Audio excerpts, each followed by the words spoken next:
Hello everyone, welcome to my channel. আশা করি সবাই ভালো আছো এবং তোমাদের পড়াশোনা ঠিকঠাক চলছে। থাম্বনেল অনুসারে আজকের ক্লাস শুরু করি চলো।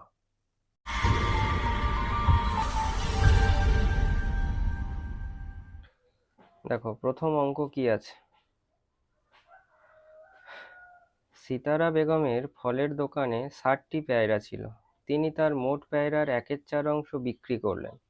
তার কাছে আর কতগুলি পেয়ারা পড়ে রইল হিসাব করে দেখি।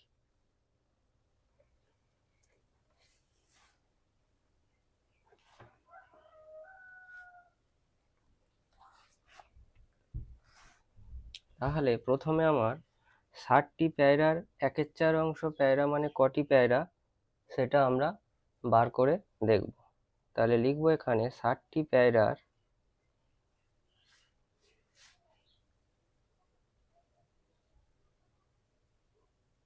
60টি পেয়ারার 1/4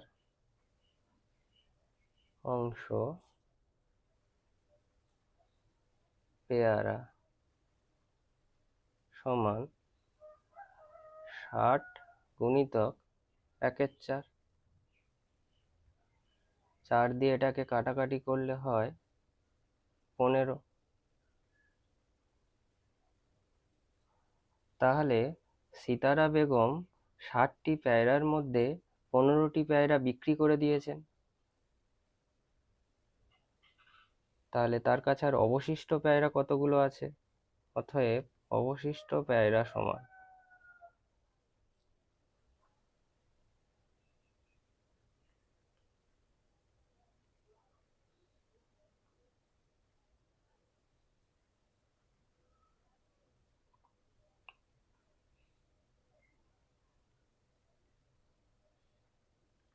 তাহলে তার কাছে আর অবশিষ্ট 45টি পেয়ারা আছে।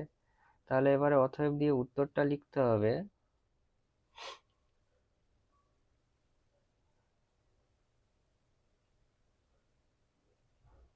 সিতারা বেগমের কাছে 45টি পেয়ারা পড়ে রইল।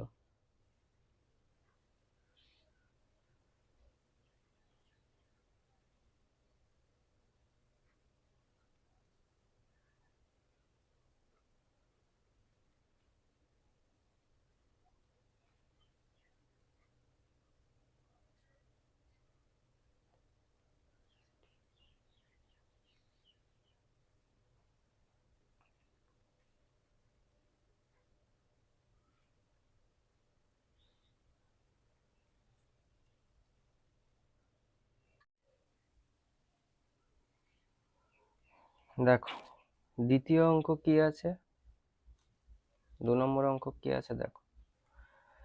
2 নম্বর অঙ্ক বলছে মা আমাকে 60 টাকার 5/6 এবং দাদাকে 45 টাকার 7/9 দিয়েছেন। মা কাকে বেশি টাকা দিয়েছেন হিসাব করে দেখি। তাহলে প্রথমে আমাকে 60 টাকার 5/6 মানে কত টাকা বার করতে হবে এবং 45 টাকা 7/9 মানে কত টাকা বার করতে হবে।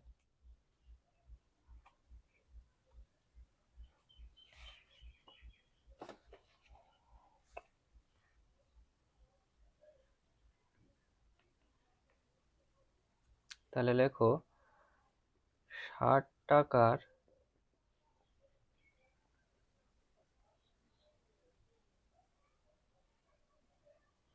5/6 সমান 60 গুণিতক 5/6।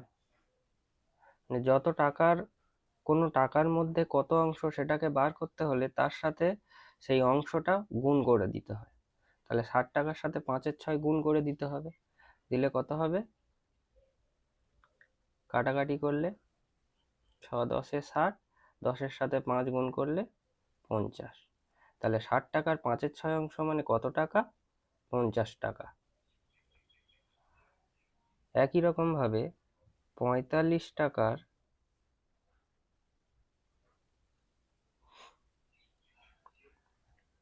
7/9,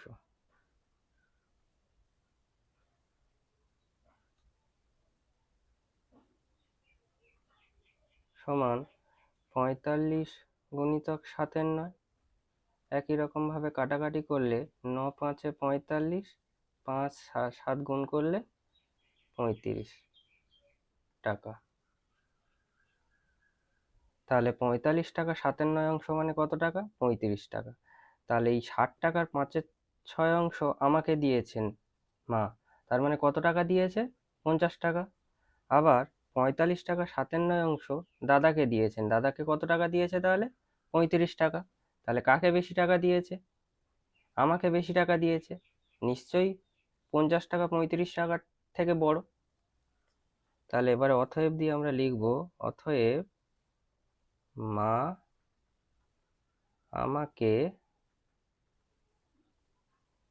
বেশি টাকা দিয়েছে।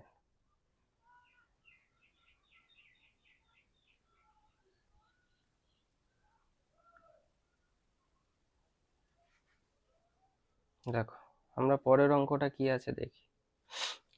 3 দাগের অঙ্কে বলেছে গণেশবাবু 3 দিনে একটি কাজের যথাক্রমে 3/14, 4/7, 1/21 অংশ শেষ করেছেন। তিনি 3 দিনে মোট কত অংশ কাজ শেষ করেছেন ও এখন কত অংশ কাজ বাকি আছে হিসাব করি।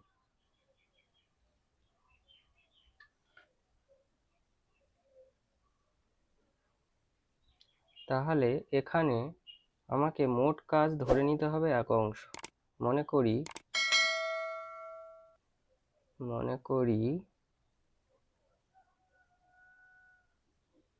মোট কাজ সমান 1 অংশ। গণেশবাবু 3 দিনে মোট কত কাজ করেছে? তাহলে 3 দিনে প্রতিদিন যে কাজগুলো করেছে সেগুলোকে যোগ করলে আমরা 3 দিনে মোট কত কাজ করেছে পেয়ে যাব। তাহলে লেখো গণেশবাবু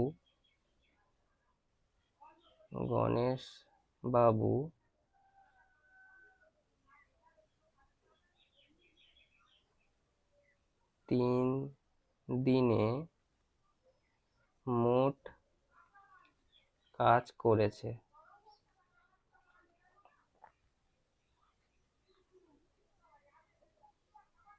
সমান কি হবে?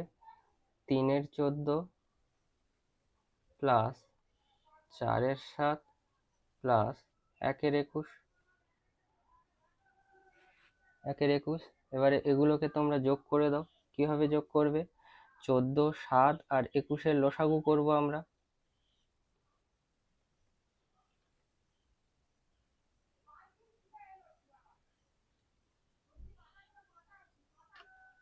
14, 7 আর 21 লসাগু বার করব কিভাবে দেখো। 14, 7 আর 21 কত দিয়ে যাবে বলো? 7 দিয়ে যাবে। 7 দুগুণে 14, 7 একে 7, 7 3 21। আর যাবে না, এগুলো সব মৌলিক সংখ্যা।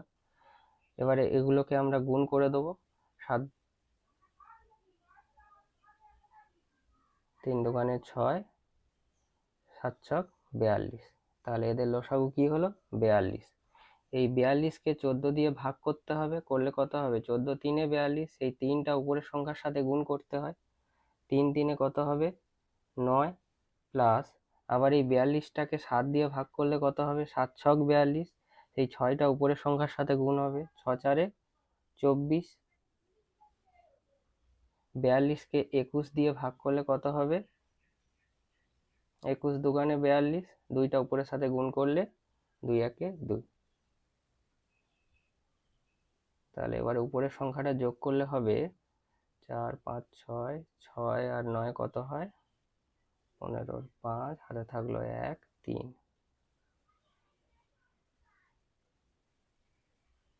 এবার এটাকে কাটাকাটি করে দিলে কত হবে? 7 ছক 42, 7 5 35, মানে 5/6। তাহলে গণেশবাবু 3 দিনে মোট কাজ করেছেন 5/6 অংশ। তাহলে মোট কাজ তো 1 অংশ, তাহলে বাকি আছে আর কতটুকু অংশ কাজ সেটাও আমাকে জানতে চেয়েছে। দেখো দ্বিতীয় অংশে জানতে চেয়েছে এখন কত অংশ কাজ বাকি রয়েছে। অতএব এখন কাজ বাকি রয়েছে সমান 1 থেকে এই 5-এর 6টা বিয়োগ করতে হবে। করলে দেখো 1-এর নিচে কিছু নেই মানে 1 আছে, 1 আর 6 লসাগু কি হয়? 6 হয়।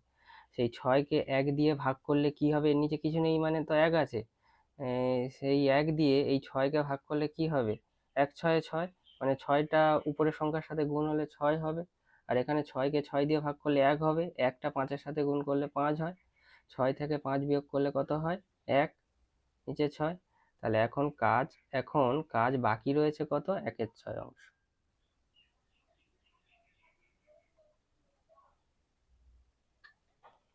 এবারে অতএব দিয়ে উত্তরটা লিখবে, গণেশবাবু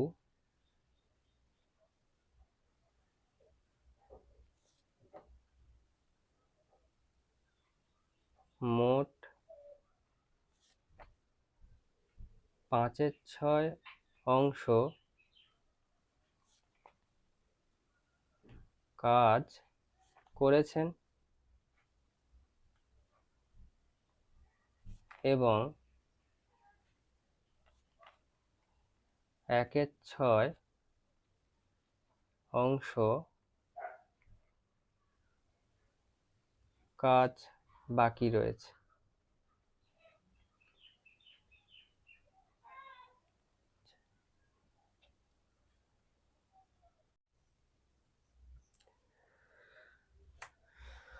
দেখো এবারে হবে 4-এর দাগে। 4-এর দাগের অঙ্কটা কি বলছে দেখা যাক। একটি বাঁশের দৈর্ঘ্যের 1-এর 3 অংশে লাল রং, 1-এর 5 অংশে সবুজ রং ও বাকি 14 মিটারে হলুদ রং দিয়েছি। বাঁশটি কত মিটার লম্বা হিসাব করি।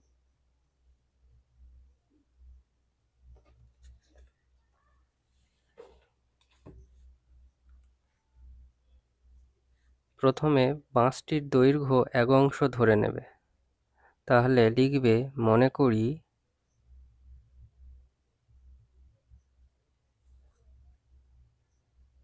বাঁশটির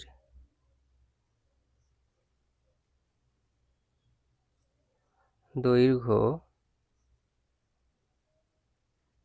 সমান 1 অংশ।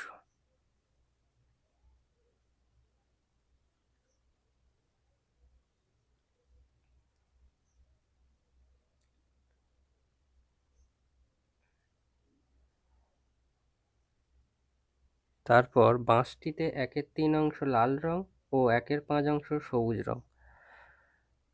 লিখবে বাঁশটিতে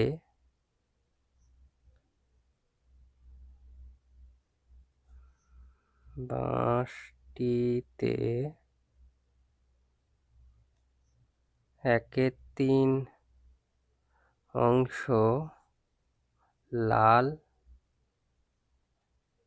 ও 1-এর 5 অংশ সবুজ রং।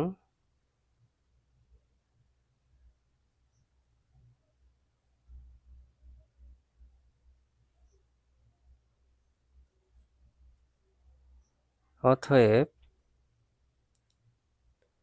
লাল ও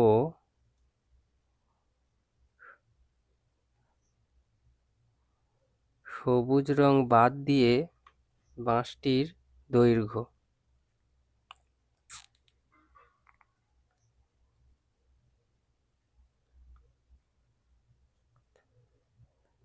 দিয়ে বাঁশটির দৈর্ঘ্য সমান কত হবে? বাঁশটার মোট দৈর্ঘ্য তো 1 অংশ, তাহলে লাল রং হচ্ছে 1-এর 3 অংশ আর সবুজ রং 1-এর 5 অংশ। তাহলে লাল আর সবুজ রং বাদ দিয়ে বাঁশটির বাকি দৈর্ঘ্য কত? 1 থেকে বাদ দিতে হবে 1-এর 3 আর 1-এর 5,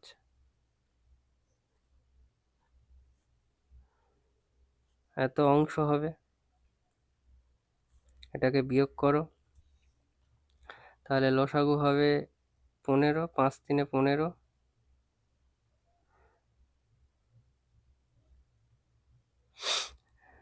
একের নিচে কিছু নেই মানে 1 আছে, 15কে 1 দিয়ে ভাগ করলে কত হয়? 15 হয়। 15-র সাথে 1 গুণ করলে হয় 15। আর 15কে 3 দিয়ে ভাগ করলে কত হবে? 5। 5-এর সাথে 1 গুণ করলে হয় 5। 15কে 5 দিয়ে ভাগ করলে হয় 3। 3-এর সাথে 1 গুণ করলে কত হয়? 3 হয়। এটা কি হবে? অংশ। তাহলে এটা প্লাস, এটা মাইনাস, এটা মাইনাস, তার মানে মাইনাসগুলোকে যোগ হবে, মাইনাসগুলো যোগ হবে, তারপর এই প্লাস থেকে সেটাকে বাদ দেবো। 5 3 8, 15 থেকে 8 বাদ দিলে কত হয়? 7 হয়। তাহলে 7-এর 15 অংশ লাল আর সবুজ রং বাদ দিয়ে বাকি অংশের বাঁশের দৈর্ঘ্য কত? 7-এর 15 অংশ। এই অংশটা কি করা হয়েছে? অঙ্কে বলেছে বাকি অংশ অর্থাৎ 14 মিটার হলুদ রং করা হয়েছে, তার মানে 7-এর 15 অংশ হলুদ রং করা হয়েছে। তাহলে এখানে লিখবে প্রশ্নানুসারে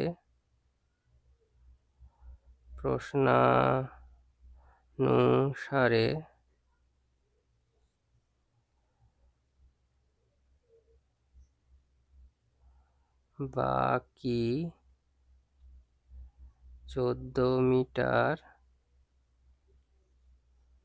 হলুদ রং অর্থাৎ 7-এর 15 অংশ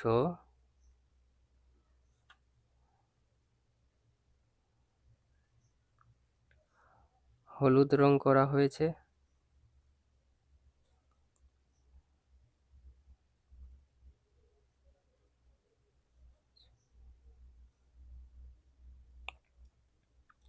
অতএব 7-এর 15 অংশ সমান 14 মিটার, তাই তো? মোট বাঁশটার দৈর্ঘ্য কত? মোট বাঁশটার দৈর্ঘ্য 1 অংশ। মোট বাঁশটার দৈর্ঘ্য দেখো 1 অংশ। তাহলে 7-এর 15 অংশ সমান যদি 14 মিটার হয়, তাহলে 1 অংশ সমান কত মিটার হবে? 14/7-এর 15। এটাকে যদি আমরা এক লাইনে করি তাহলে কি হবে? 14 গুণিতক, এটা নিচে ভাগ আছে, ভাগের এরকম ভগ্নাংশ থাকলে এটা যখন গুণ হয়ে উপরে উঠে যাবে তখন হরটা লব হয়ে যাবে আর লবটা হর হয়ে যাবে, মানে 15টা উপরে চলে যাবে আর 7টা নিচে চলে আসবে। এটাকে কাটাকাটি করলে হবে 7 2 14, 15 2 30। তাহলে বাঁশটার দৈর্ঘ্য কত? 30 মিটার। অতএব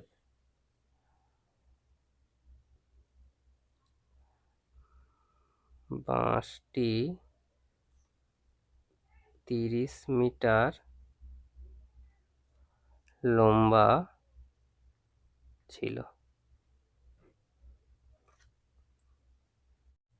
দেখো পরের অঙ্কটা কি বলছে? 5-এর দাগে, এবার হবে 5-এর দাগে। একটি খাতার দাম 6.50 টাকা হলে 15টি খাতার দাম কত হবে তা হিসাব করি।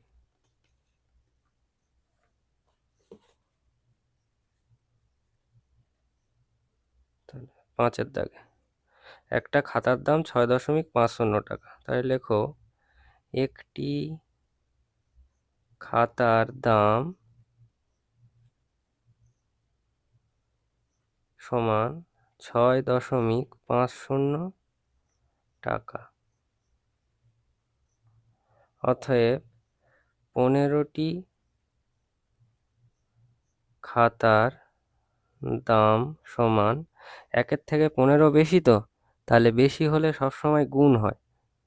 তাহলে কি হবে? 6.50 গুণিতক 15, এত কি হবে?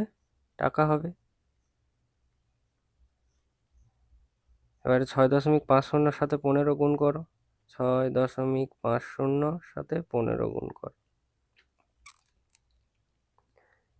5 শূন্যে 0, 5 5 25, 5 হাতে থাকলো 2, 5 6 30 আর 2 কত 32। এবারে 1 দিয়ে গুণ হবে, 1 শূন্যে 0, 1 5 5, 1 6 6। এবারে কি হয়, এবারে যোগ করতে হয় আমাদের, 6 3 কত 9। এবার দেখো কটার পরে দশমিক বসবে, এখানে 2 ঘরের পরে দশমিক আছে, ডান দিক থেকে 2 ঘর পরে দশমিক আছে, তাহলে আমাদের উত্তর যা বেরিয়েছে তাই সেই উত্তরে ডান দিক থেকে আমরা 2 ঘর পরে দশমিক বসিয়ে দেবো, 1 2, তাহলে এইখানে দশমিক বসবে, তাহলে কত হবে 97.50 টাকা। বুঝতে পেরেছো? হয়ে গেল 5-এর দাগের অঙ্কটা।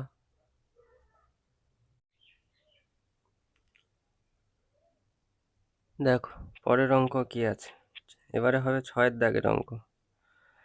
একটি বাক্সে 12টি চিনির প্যাকেট আছে, প্রতিটি প্যাকেটের ওজন 2.84 কিগ্রা। বাক্স এবং প্যাকেটগুলির মোট ওজন 36 কিগ্রা হলে হিসাব করে দেখি বাক্সটির ওজন কত। তাহলে এখানে বলেছে একটি বাক্সে 12টি চিনির প্যাকেট আছে, একটা চিনির প্যাকেটের ওজন কত বলে দিয়েছে 2.84 কিগ্রা।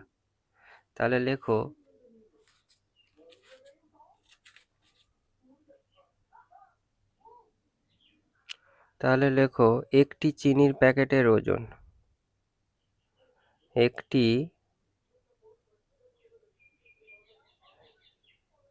একটা সংখ্যায় লেখো, একটি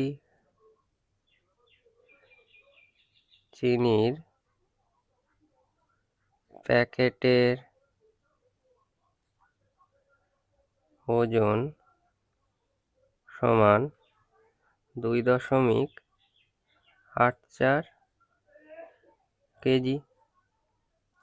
তাহলে বলেছে 12টি চিনির প্যাকেটের ওজন কত হবে, 12টি চিনির প্যাকেটের ওজন সমান কি হবে, একটা চিনির প্যাকেটের ওজন যদি এত কেজি হয় তাহলে 12টি চিনির প্যাকেটের ওজন কত হবে, এইটার সাথে 12 গুণ হবে, তাহলে 2.84 গুণিতক 12। এটাকে গুণ করো, দেখো কিভাবে গুণ করছি, 2.84 গুণিতক 12। তাহলে প্রথমে 2 দিয়ে এটাকে গুণ হবে, তারপরে 1 দিয়ে এটাকে গুণ হবে, তারপরে সেটাকে যোগ করব। দেখো 2 4 8, 8 দুগুণে 16 6, হাতে থাকলো 1, 2 দুগুণে 4 আর 1 5, 1 4 4, 1 8 8, 1 2 2, 8 6 4 10 0, হাতে থাকলো 1, 8 1 9, 9 5 14 4, হাতে থাকলো 1, 3 আর 1 2 আর 1 3। কটার পরে দশমিক আছে, ডান দিক থেকে একটা দুটোর পরে দশমিক বসিয়ে দাও। তাহলে 12টি প্যাকেটের ওজন কত হলো 34.08 কেজি। বোঝা গেছে? এবারে বলেছে 12টি প্যাকেট এবং বাক্স সমেত মোট ওজন বলে দিয়েছে 36 কিগ্রা। আর শুধু 12টি প্যাকেটের ওজন আমরা বার করেছি 34.08 কেজি। তাহলে বাক্সের ওজন কত? লেখো বাক্স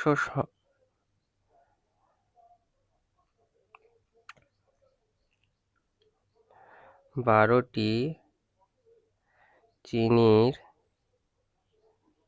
প্যাকেট সমেত বাক্সের ওজন সমান 36 কেজি। এটা কাটা 36 কেজি। অতএব বাক্সটির ওজন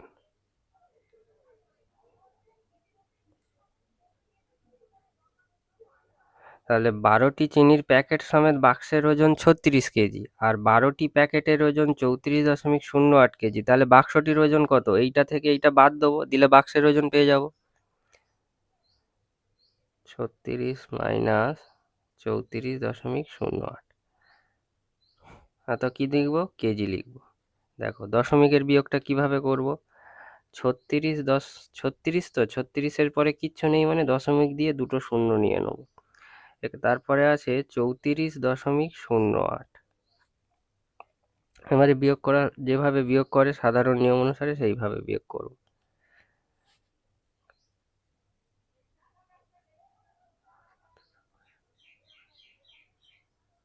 তাহলে হবে 1.92 কেজি। হয়ে গেল 6-এর দাগের অঙ্কটা। তাহলে বাক্সটির ওজন 1.92 কেজি। বুঝতে পেরেছো? দেখো তাহলে এবারে আমাদের হবে 7-এর দাগে। 7-এর দাগে কি বলছে? এক বস্তা চালের পরিমাণের 0.75 অংশের দাম 1800 টাকা হলে তার 0.15 অংশের দাম হিসাব করি।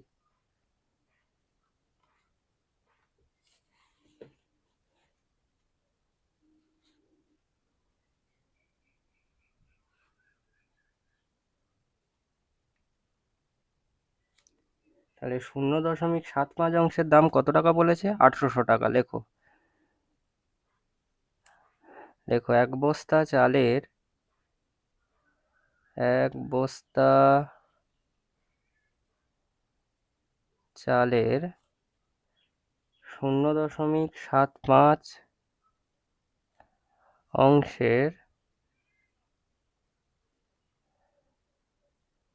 দাম সমান কত বলেছে? 1800 টাকা। তাহলে এক বস্তা চালের এক অংশের দাম কত হবে?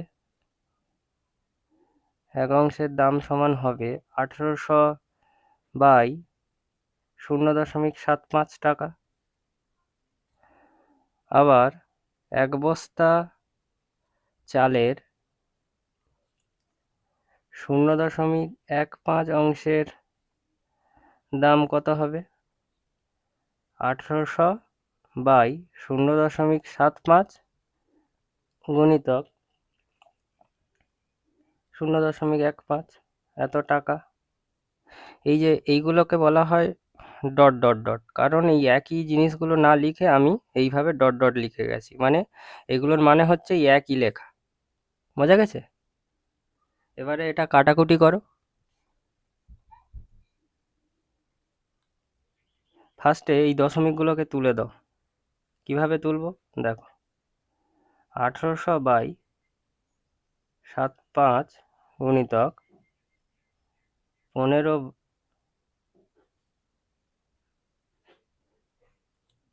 গুণিতক এই যে নিচে দুটোর আগে দশমিক আছে, তাহলে এই দশমিকটা তুললে উপরে 100 গুণ হবে, আর উপরে এই সংখ্যাটা তো উপরে আছে, এর দশমিক তুললে নিচে 100 গুণ হবে। মানে দশমিকের পরে যতগুলো সংখ্যা থাকবে ততগুলো একের পরে শূন্য বসবে। এবারে এটাকে কাটাকাটি করো। এটা কাটলো 15 5-এ 75, 5 দিয়ে এটাকে কাটলে 5 3-এ 15, তাহলে এটা হবে 360 টাকা। তাহলে অতএব দিয়ে উত্তরটা লিখে ফেলো এবারে। অতএব 0.1 বস্তা চালের 0.15 অংশের দাম সমান 360 টাকা।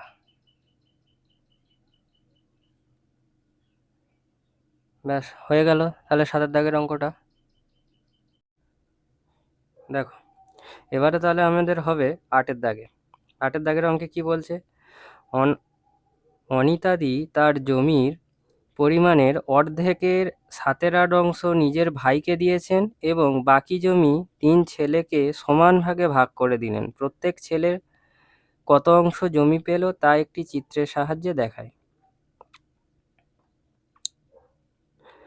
তাহলে এখানে অনিতাদি তার জমির পরিমাণের অর্ধেকের 1/7 অংশ নিজের ভাইকে দিয়েছে। তাহলে অনিতাদির কত জমি ছিল তা তো আমরা জানি না।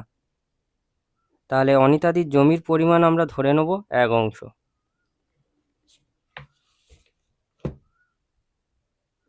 তাহলে লেখো মনে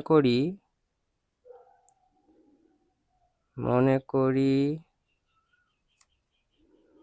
অনিতাদির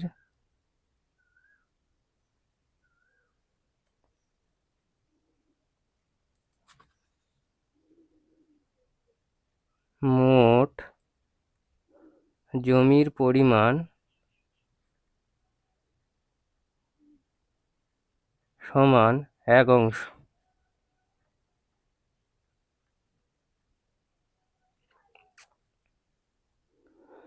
তাহলে আমাদের অঙ্কে ছিল তার জমির পরিমাণের অর্ধেকের 7/8 অংশ। তাহলে জমির পরিমাণ যদি 1 অংশ হয় তার অর্ধেক কত হবে? তাহলে লেখো জমির অর্ধেক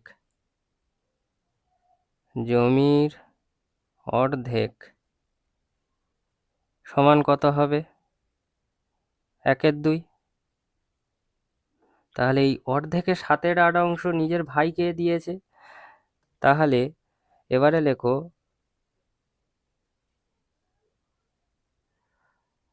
এর অর্ধেকের 7/8 অংশ সমান কত হবে? এর কথার মানে হলো গুণ, তার মানে অর্ধেকের 7/8 অংশ মানে হাফ গুণিতক 7/8। তাহলে এটাকে গুণ করলে কত হবে? 7 একে 7, কাটাকাটি তো যাবে না, তাহলে উপরের সংখ্যাগুলো গুণ হয়ে যাবে, নিচের সংখ্যাগুলো গুণ হয়ে যাবে। 7 একে 7 আর নিচে হবে 8 দুগুণে 16। তাহলে অর্ধেকের 7/8 অংশ মানে 7/16 অংশ। এটা অনিতাদি তার ভাইকে দিয়েছে। এইটুকু জমি দেওয়ার পরে যেটুকু জমি পড়ে থাকবে সেই জমিটা তাহলে অনিতাদি তার ছেলে মেয়েদের মধ্যে সমান ভাগে ভাগ করে দেবে। তাহলে কত অংশ জমি পড়ে আছে সেটা এবারে আমাদেরকে দেখতে হবে। তাহলে মোট জমি কত? 1 অংশ। তাহলে এত অংশ তার ভাইকে দিয়ে দিয়েছে, তাহলে আর কত পড়ে আছে? তাহলে এইটা থেকে এইটা বাদ দিতে হবে। তাহলে লেখো ভাইকে দেওয়ার পর অনিতাদির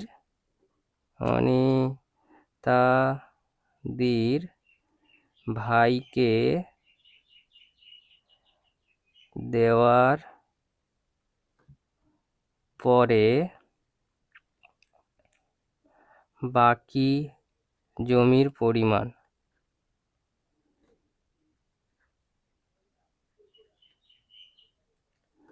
সমান কি হবে? 1 - 7/16। এটাকে বিয়োগ করলে কত হবে? 1-এর নিচে কিছু নেই মানে 1 আছে। 1 আর 16 লসাগু কত হয়? 16 হয়। এবারে এই 16-র সাথে এটাকে গুণ হবে। 16 একে 16 মাইনাস এই 16কে 16 দিয়ে ভাগ করলে কত হবে? 1। সেই 1টা উপরের সংখ্যার সাথে গুণ হয়। 7-এর সাথে 1 গুণ করলে কত হয়? 7 হয়। এবার 16 থেকে 7 বাদ দাও, কত হয় দেখো? 9/16। তাহলে অনিতাদির ভাইকে দেওয়ার পরে, ভাইকে জমি দেওয়ার পরে লেখো, জমি দেওয়ার পরে বাকি জমির পরিমাণ কত হবে? 9/16 অংশ।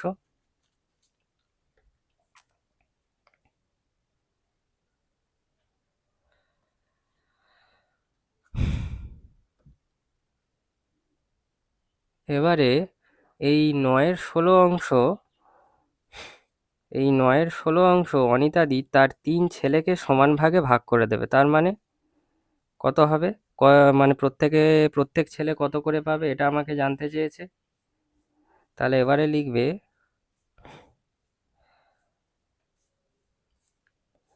9/16 অংশ জমি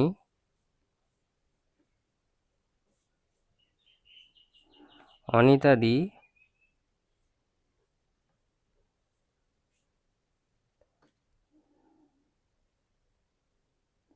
তার 3 ছেলেকে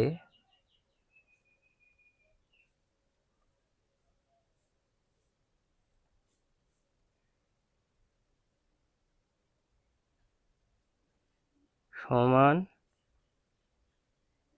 ভাগে ভাগ করে দেবে। অতএব প্রত্যেক ছেলে জমি পাবে সমান, তাহলে 9/16কে আমরা কত দিয়ে ভাগ করব? 3 দিয়ে ভাগ করব। তাহলে এটা ভাগ করার নিয়ম হলো 9/16 এইভাবে লিখে দিলে এই ভাগটাকে গুণ করে নাও, করলে কি হবে? এই 3টা উল্টে যাবে, 3-এর নিচে 1 আছে, তার মানে 3/1টা উল্টে গিয়ে কি হয়ে যাবে? 1/3 হয়ে যাবে। এবার এটাকে কাটাকাটি করলে 3 দিয়ে যাবে, 3 তিরিকে 9, 3 3-এ 9, তাহলে কত হলো? 3/16। তাহলে প্রত্যেক ছেলে কত করে জমি পাবে? 3/16 অংশ করে জমি পাবে।